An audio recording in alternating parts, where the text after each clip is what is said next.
വളരെ പ്രധാനപ്പെട്ട ഒരു ടോപ്പിക്കാണ് ഇനി നമ്മൾ ഡിസ്കസ് ചെയ്യാൻ പോകുന്നത്. Restraining of live stock.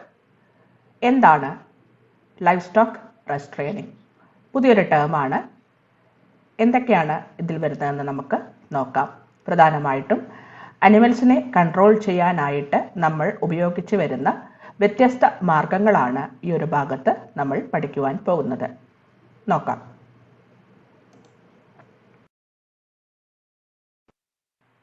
Restraining of animals. Definition നോക്കൂ. Restraining means keeping the animal under control for handle the animal safely and properly. Restraining എന്നാൽ അനിമലിനെ നമ്മുടെ കൺട്രോളിൽ കൊണ്ടുവരുന്നു. ഇതുവഴി വളരെ സേഫ് ആയിട്ടും ശാസ്ത്രീയമായിട്ടും നമുക്കവയെ കൈകാര്യം ചെയ്യാൻ പറ്റുന്നു.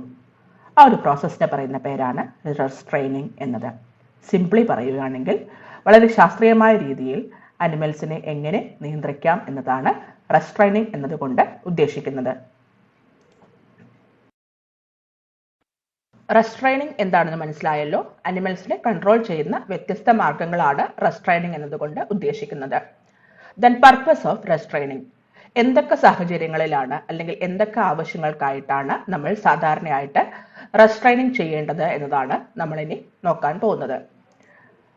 പലതരം ആവശ്യങ്ങളുണ്ട്. ഓരോന്നും നമുക്ക് പോയിന്റ്സ് ആയിട്ട് നോക്കാം. ആദ്യത്തെ പോയിന്റ് നോക്കൂ. For general examination. സാധാരണ ദൈനംദിന പരിചരണത്തിന് അല്ലെങ്കിൽ നിരീക്ഷിക്കുന്നതിന് വേണ്ടിയിട്ട്. To treat injured animal. എന്തെങ്കിലും പരിക്കു പറ്റിയ അനിമൽസിനെ ട്രീറ്റ് ചെയ്യുന്നതായിട്ട്. To give medicine to a diseased animal. രോഗം വന്ന മൃഗങ്ങൾക്ക് മരുന്ന് കൊടുക്കുവാൻ വേണ്ടിയിട്ട് അല്ലെങ്കിൽ മെഡിക്കേഷൻ പർപ്പസിന് വേണ്ടിയിട്ട്. To conduct surgical operations like castration. വന്ധീകരണം പോലുള്ള സർജിക്കൽ ഓപ്പറേഷൻസ് ചെയ്യേണ്ടി വരുമ്പോൾ. ടു ഗിവ് വാക്സിൻസ് കൊടുക്കേണ്ടി വരുന്ന സമയത്ത്. കൂടാതെ ഫോർ ക്ലീനിങ്, ഫീഡിങ്, ബ്രീഡിങ് തുടങ്ങിയിട്ടുള്ള ചെറിയ ദൈനംദിന കാര്യങ്ങൾ. ഭക്ഷണം കൊടുക്കുന്നതിനായിട്ട്, കഴുകുവാൻ വേണ്ടിയിട്ട്, ബ്രീഡിങ്ങിനൊക്കെ വേണ്ടിയിട്ട്, ആർട്ടിഫിഷ്യൽ ഇൻസെമിനേഷൻ ചെയ്യാനൊക്കെ വേണ്ടിയിട്ടും നമ്മൾക്ക് നമ്മുടെ പശുക്കളെ നിയന്ത്രിക്കേണ്ടതായിട്ട് വരുന്നു. കഴിഞ്ഞില്ല. ഇവയൊക്കെ കൂടാതെ മറ്റു പ്രധാനപ്പെട്ട പോയിന്റാണ് to lead the animal through crowded places. അതായത് പലപ്പോഴും തിരക്കുള്ള റോഡിലൂടെ നമുക്ക് നമ്മുടെ അനിമൽസിനെ കൊണ്ടുപോകേണ്ടി വരാം. പല സാഹചര്യങ്ങൾക്ക്, ഇൻസെമിനേഷന് വേണ്ടിയാകാം, ഷോസിനൊക്കെ വേണ്ടിയിട്ടൊക്കെ ആകാം. അത്തരത്തിൽ ഒരു തിരക്കുള്ള വഴിയിലൂടെ നമ്മൾക്ക് നമ്മുടെ അനിമലിനെ കൺട്രോൾ ചെയ്ത് കൊണ്ടുപോകണമെങ്കിൽ ഒരു മെത്തേഡ് നമ്മൾ എന്തായാലും അഡോപ്റ്റ് ചെയ്തിരിക്കണം. To take animal out for exhibitions and shows. എന്തെങ്കിലും ആവശ്യങ്ങൾക്ക് വേണ്ടിയിട്ട് പുറത്തേക്ക് പോകും, പ്രത്യേകിച്ചും എക്സിബിഷൻ, ഷോസ് തുടങ്ങിയിട്ടുള്ള കാര്യങ്ങൾക്ക് വേണ്ടിയിട്ട്. Then for shoeing of hooves. കാലിൽ ലാടം അടിക്കുക എന്നൊക്കെ പറയും. കാളകളിലാണ് സാധാരണയായിട്ട് ചെയ്തു വരുന്നത്. അതിന് വേണ്ടിയിട്ട്. Sometime for milking. പാൽ കറക്കുന്നതിന് വേണ്ടിയിട്ടും പലപ്പോഴും പശുക്കളെ കാല് നിയന്ത്രിക്കേണ്ടതായിട്ട് വരാറുണ്ട്. നമ്മൾ ഇത്ര നേരം പറഞ്ഞ മെത്തേഡ്സ് എല്ലാം കോമൺ മെത്തേഡ്സ് ആണ്. എന്നാൽ പലപ്പോഴും പലതരം സാഹചര്യങ്ങളിൽ, പ്രത്യേകിച്ച് വലിയ ഓപ്പറേഷൻസ് പോലുള്ളവ ചെയ്യേണ്ടി വരുന്ന സമയത്ത് ദീർഘനേരം നമുക്ക് നമ്മുടെ ആനിമൽസിനെ നിയന്ത്രിച്ച് നിർത്തേണ്ടതായിട്ട് വരാറുണ്ട്. അത്തരം സാഹചര്യങ്ങളിൽ ശരീരം ആസകലം മൊത്തമായി നിയന്ത്രിക്കാൻ വേണ്ടിയിട്ടാണ് നമ്മൾ whole body method restraining technique നമ്മൾ അഡോപ്റ്റ് ചെയ്യുന്നത്. വോൾ ബോഡി റെസ്ട്രെയിനിങ് ടെക്നിക്സ്, അതായത് ശരീരമാസകലം ദീർഘനേരത്തേക്ക് നിയന്ത്രിച്ച് കിടത്തുവാനുള്ള മെത്തേഡാണ് വോൾ ബോഡി റെസ്ട്രെയിനിങ് എന്നതുകൊണ്ട് ഉദ്ദേശിക്കുന്നത്.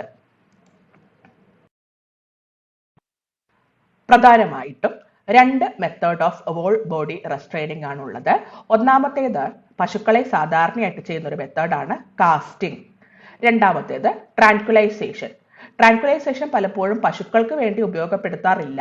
എന്നാൽ സാധാരണയായിട്ട് വളരെ പ്രശ്നക്കാരനായിട്ടുള്ള ബുൾസിനെയും മറ്റു വൈൽഡ് ആനിമൽസിനെയും നിയന്ത്രിക്കാൻ വേണ്ടിയിട്ട് സ്പെഷ്യൽ ടൈപ്പ് ഓഫ് മെഡിസിൻസ് ഉപയോഗിച്ചിട്ട്, പ്രത്യേകിച്ചും നാർക്കോട്ടിക് ഡ്രഗ്സിന്റെ സഹായത്താൽ മയക്കി എടുക്കുന്ന പ്രോസസ്സിനെയാണ് നമ്മൾ ട്രാൻക്വിലൈസേഷൻ എന്നതുകൊണ്ട് ഉദ്ദേശിക്കുന്നത്. അപ്പോൾ രണ്ട് methods of whole body restraining ആണ് പഠിക്കുവാനായിട്ടുള്ളത്. കാസ്റ്റിങ്ങും ട്രാൻക്വിലൈസേഷനും. ആദ്യത്തെ മെത്തേഡാണ് കാസ്റ്റിംഗ്. കാസ്റ്റിങ്ങിന്റെ ഡെഫിനിഷൻ അറിഞ്ഞിരിക്കണം.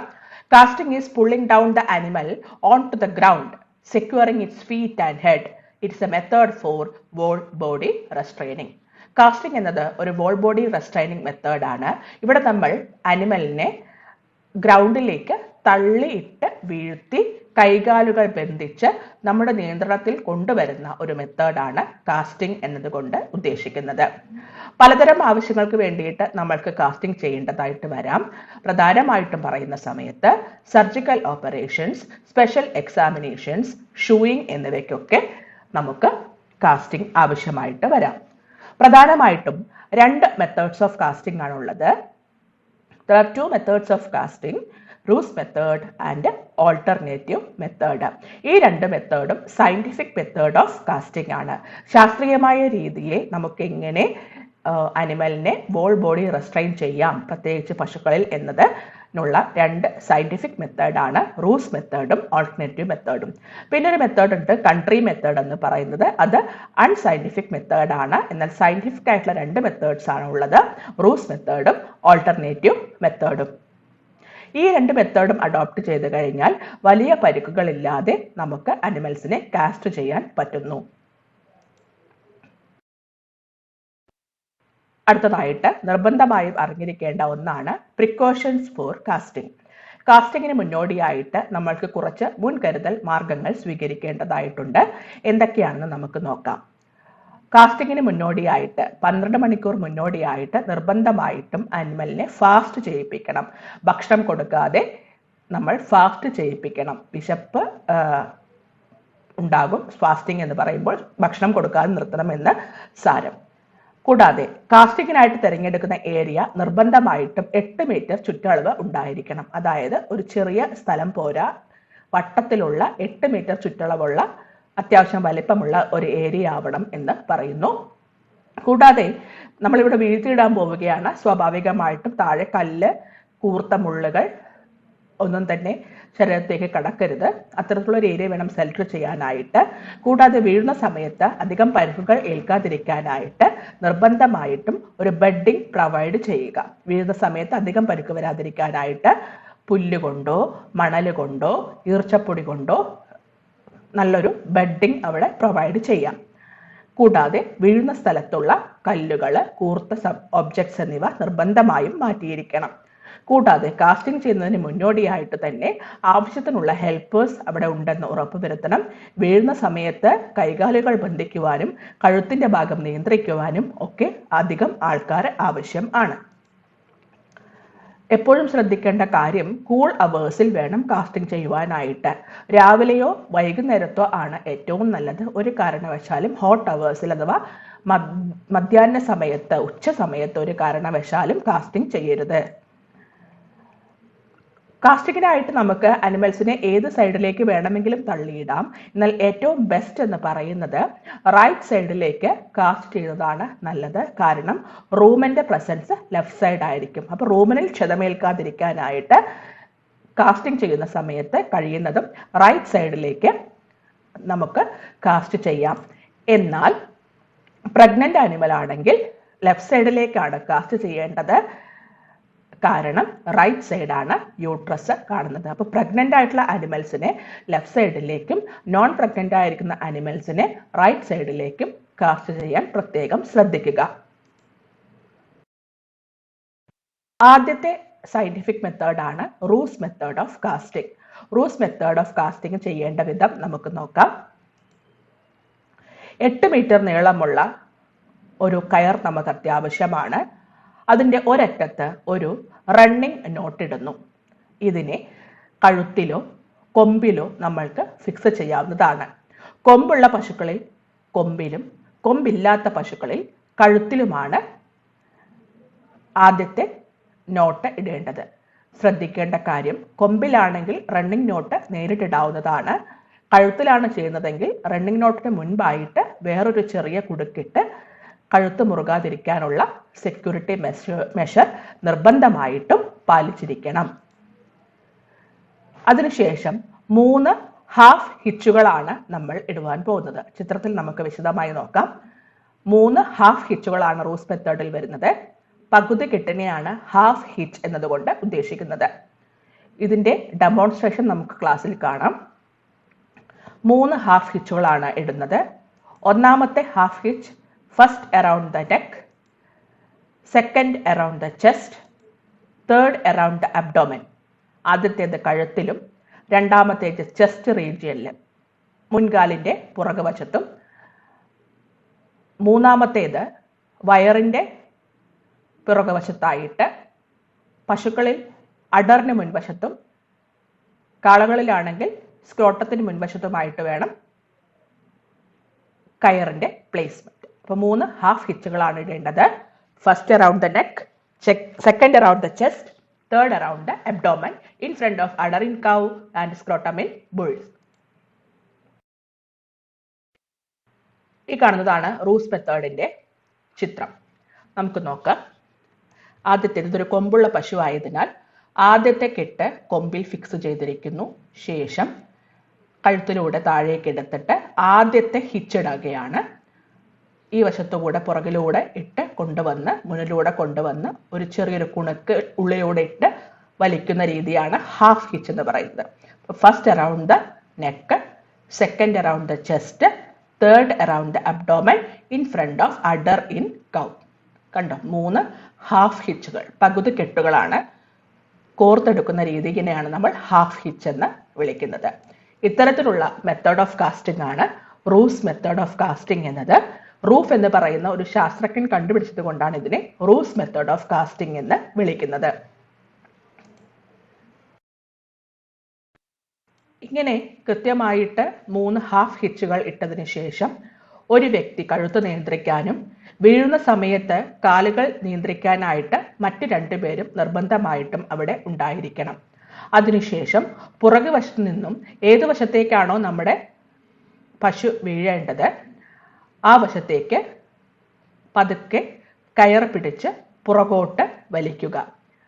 കയർ വലിക്കുന്ന സമയത്ത് ഈ ഹാഫ് ഹിച്ചിന്റെ കാരണം പശു ഒന്ന് ക്രൗച്ച് ചെയ്യുകയും ഒന്ന് ചൂളിപ്പോവുകയും ഇരുന്നു പോവുകയും പതുക്കെ ഗ്രൗണ്ടിലേക്ക് വീഴുകയും ചെയ്യുന്നു.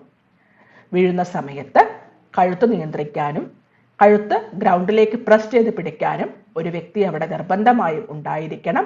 ഈ സമയം വാലിനെ പിൻകാലിന്റെ ഇടയിലൂടെ ഇട്ട് പുറകോട്ട് വലിച്ചു പിടിക്കുന്നത് പശു പെട്ടെന്ന് എഴുന്നേൽക്കുന്നത് തടയുവാൻ സഹായിക്കും. കൂടാതെ പെട്ടെന്ന് എഴുന്നേൽക്കാതിരിക്കാനായിട്ട് ഇടുപ്പിന്റെ ഭാഗത്ത് അമർത്തിപ്പിടിക്കുന്നതും നല്ലതാണ്. ഉടൻ തന്നെ കൈകാലുകൾ ബന്ധിക്കുക.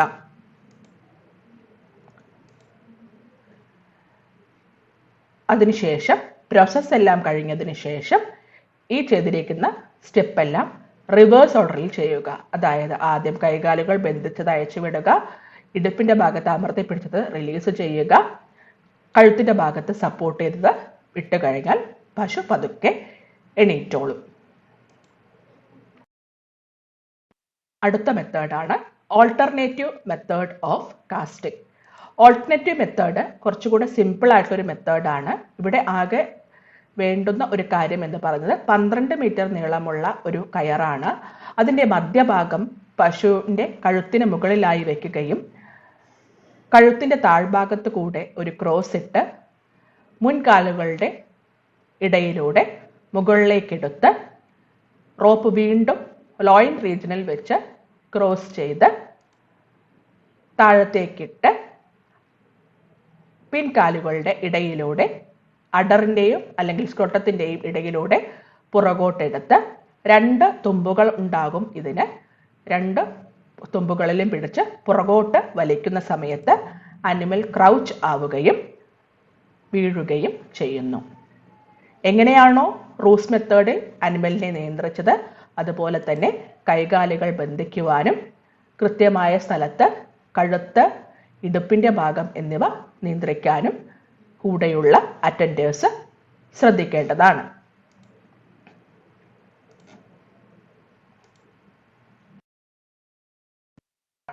ഓൾട്ടർനേറ്റീവ് മെത്തേഡ് 12 മീറ്റർ അല്ലെങ്കിൽ 14 മീറ്റർ നീളമുള്ള ഒരു കയറെടുത്ത് അതിൻ്റെ മധ്യഭാഗം കഴുത്തിന്റെ മുകളിലൂടെ ഇട്ട് മുൻകാലുകൾ ബ്രിസ്ക്കറ്റിന്റെ മുൻവശത്തായിട്ട് ക്രോസ് ചെയ്ത് പുറകിലോട്ടെടുത്ത് വീണ്ടും എക്സ് ആകൃതിയിൽ മുകളിൽ വെച്ച് ക്രോസ് ചെയ്ത് താഴേക്കിട്ട് പിൻകാലുകളുടെ ഇടയിലൂടെ പുറകോട്ടെടുത്ത് ഈ ഭാഗത്ത് നിന്നും പുറകോട്ട് വലിക്കുന്ന സമയത്താണ് പശു ക്രൗച്ച് ചെയ്ത് വീഴുന്നത്.